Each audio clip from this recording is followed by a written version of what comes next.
Emeka and Debbie finally getting a taste of their own medicine. At this point, they have been caught the way everything just happened. And Cheta paid the consequence of her grief. She paid with it with her own life. Guys, today episode was something else because it was a mix of, I don't know, did you pity Jonathan? Did you pity our big Joe? Because to some extent, the way he dragged Benny into his own mess. He was told, but he didn't listen. He was warned. Ken warned him. Benny warned him, but he couldn't listen. And I thank God at this point he realized that he was actually the one that destroyed himself because he refused to listen to anyone. If Emeka just used anger, made him to breathe anger, to think of revenge, even when nobody did anything wrong to him. And that is why Emeka was able to use him very well. And it's so sad that the daughter had to suffer for all this that he has done. Thank you for your like, thank you for your share, thank you for everything you do. I don't take it for granted. So we all remember that Cheta, Big Joe wife, yeah, Big Joe wife. We all remember that she's in charge of the document, in charge of everything. So when Big Joe now decides to ask her, how about the business? What? Cheta just flew up. Cheta flew up. What is it? Did you give me any money to do business? Did you do this? Did you do this? I have been feeding you. So are you trying to tell me that Cheta actually took that money of the land and everything as something, as a payment for the feeding that she has been feeding Benny and the daddy? I've been feeding you since. How dare you? Don't ever ask me. And when she wanted to go angrily, Big Joe drew her back. The way she warned Big Joe. So that I'm Cheta. You don't mess with me. You don't do this. You don't do this. Oh my God. Big Joe was so frightened. Big Joe was so scared of his life. That was when he understand. Water don't pass Gary. He understand then that water don't pass Gary. But of course, it was too late for him. And when he went to Ken again to advise him on everything, how everything has crumbled, blah, blah, blah, blah, blah. At this point, Ken don't have anything to tell him again that to carry his own cross.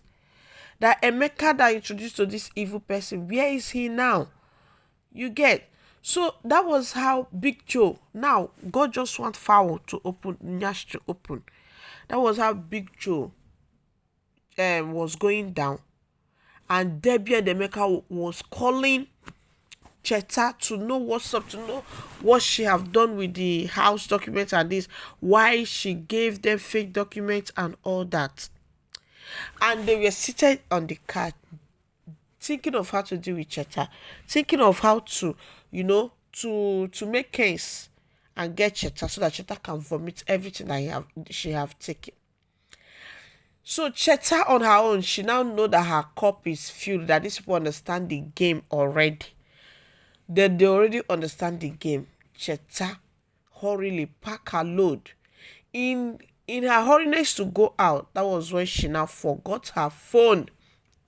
As she forgot her phone, Big Joe came downstairs, saw Cheta's phone ringing. He was like, okay, Debbie. He looked at the name, it was Debbie. He was like, Debbie calling Cheta. What do they have in common? Why would Debbie be calling Cheta? What do they have?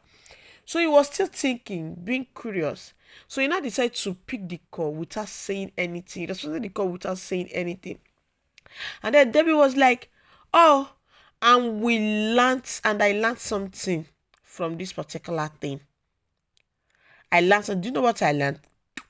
I learned that when you call somebody, that is not wise for you to just be saying something, especially when you have some kind of secret, something that you and that person you are discussing, you and that person you're sharing.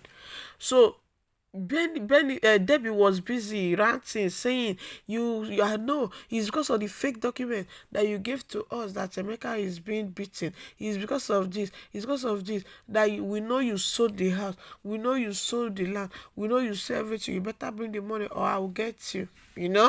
So they were just ranting and Big Joe had everything. Big Joe was like, Debbie, Emeka, Cheta. So these people actually plotted this girl in my life to destroy me.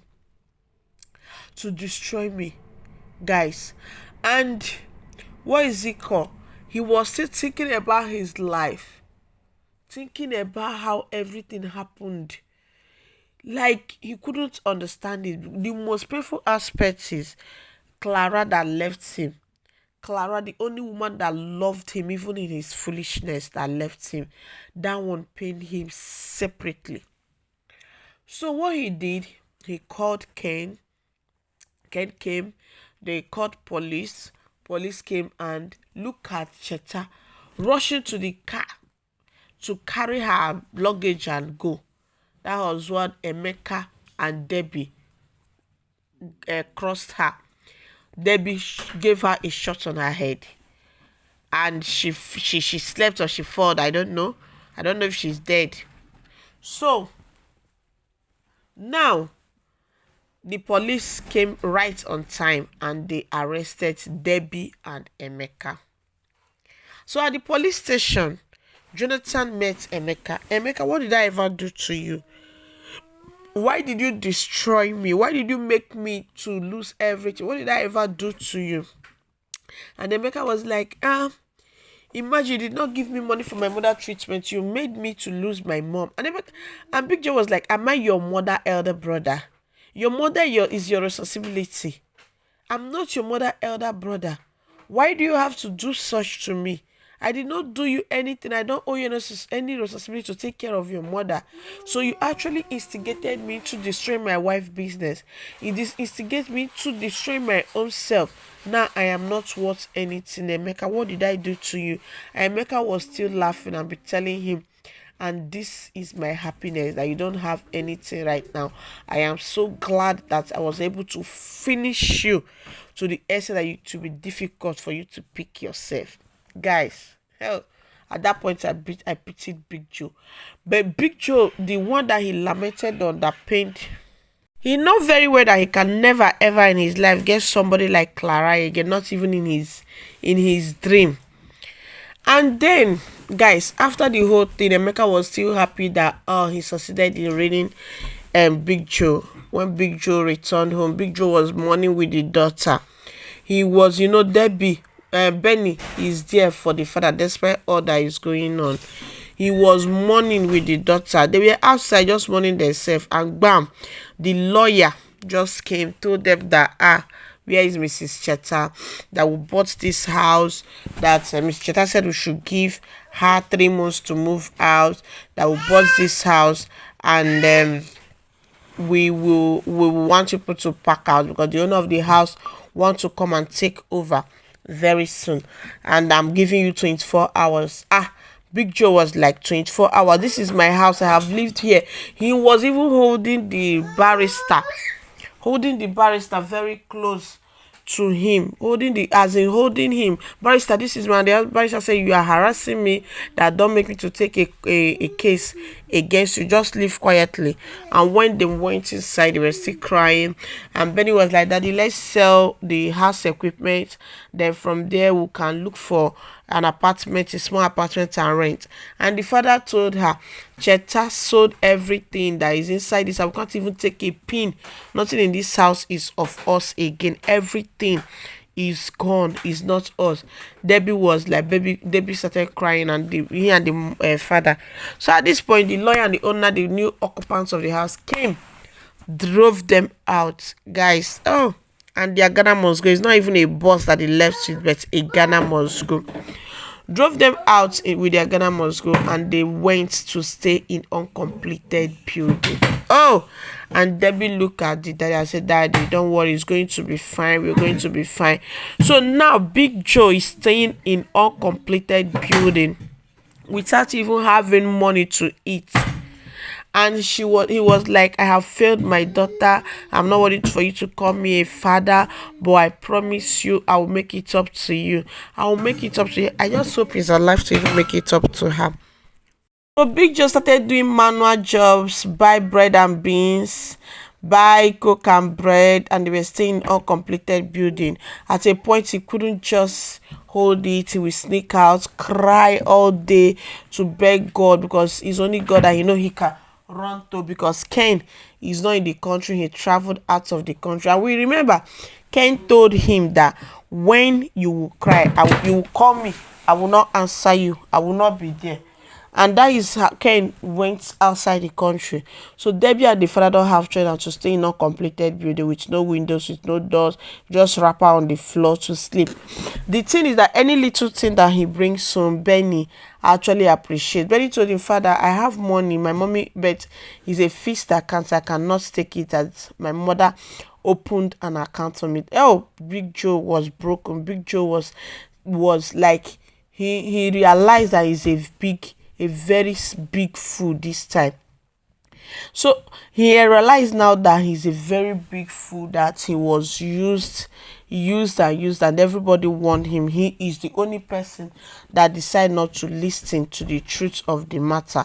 So at this point now, both of them were just there sleeping, managing their life. And we know Big Joe is a Big Joe who don't know anything about manual work, all this laborer's job, all this kind. And what is it called, Benny is even happy that at least her dad is doing something meaningful now, bringing money home for them to eat, not sit and lazy around. So this is Big Joe. He came back. He will sneak cry. He came back this time. He couldn't have it again. He slept. He was feeling cold. He was conscious. He was conscious, and Debbie was busy crying, because if anything happened to the dad, how is she going to do? It's not going to be funny. But I don't know. Is it that they don't talk on phone with Clara and with Tati Teresa, or even the Ken, Can't anybody use phone call to actually bring at this point? It's just too difficult, because I saw Benny with a phone. That is why I'm saying what I'm saying. So now Big Joe is sick, and Cheta, we don't know where she kept the money. And Debbie and Emeka, they are in police custody.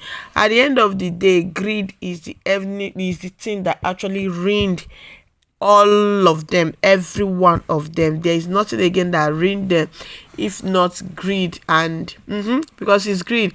Because if Jonathan doesn't have greediness in him, Jonathan could have not listened to Emeka and his nonsense advice, because Emeka did not use any jazz in this movie. It was just mouth that he used in doing the whole thing. Okay, so guys, I love you so much. Don't forget to share.